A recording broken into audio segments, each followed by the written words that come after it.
మూల్గే నక్క మీద తాటికాయ పడ్డదని వెనకట ఎవలన్నారో గాని గదిగిప్పుడు ఆర్మూర్ పాత ఎమ్మెల్యే జీవన్ రెడ్డి అన్నకు అచ్చు గుద్దినట్టు అతుకుతుంది కావచ్చు.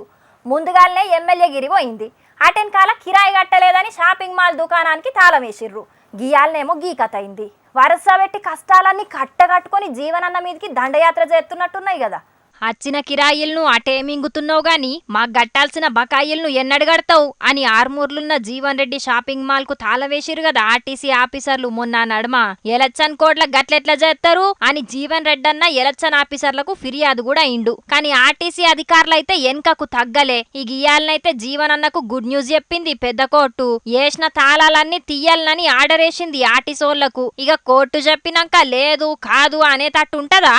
అందుకే అధికారులందరూ వచ్చి గేటుకేసిన తాళం తీసిర్రు.